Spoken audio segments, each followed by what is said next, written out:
When a parent treats their interpretation of events as the only legitimate one, the issue isn't disagreement, it's control. The parent wants control even over the shared story.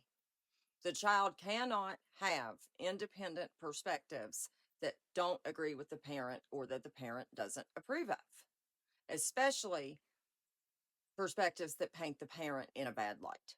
When the parent's version must be seen as the real one and the child is mistaken, exaggerating, or disloyal, it stops being a conversation and it becomes a process of correction.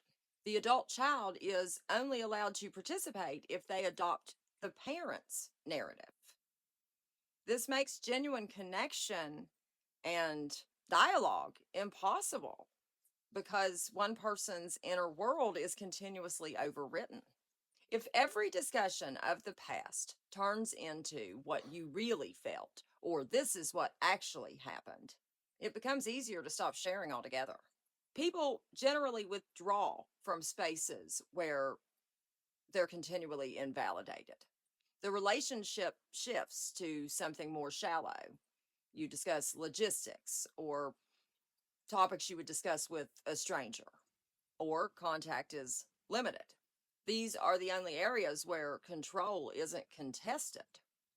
Emotional closeness requires that we tolerate perspectives different than our own and that we are able to handle discomfort sometimes.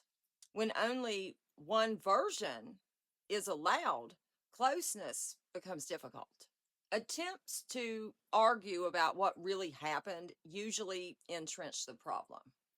You do not need your parent to agree with what happened in order for you to stand in it, in order for you to own it. You can state your perspective to them, and if they disagree, you can tell them, you don't have to agree. This is how I experienced it. The aim isn't to win or to control the narrative, it's to keep from getting pulled into arguments about whose perception is correct. We both have our own perception, and I can't say which one is correct because, for all I know, the parent literally lives in and remembers a delusion and does not remember my side. Not to mention that we always have a different perspective than another person, even if we're at the same event. You can be watching the same concert, but you're at two literal different angles of the stage, and one of you might be paying attention to the lyrics and the other person the drummer and the light show, and you totally see something different.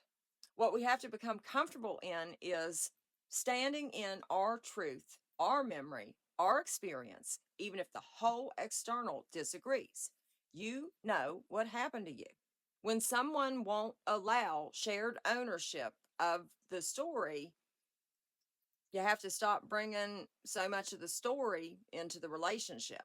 Contact may continue, but with narrow topics and clear boundaries.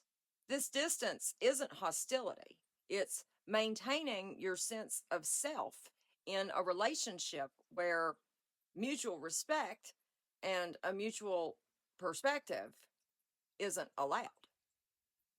Have a good day.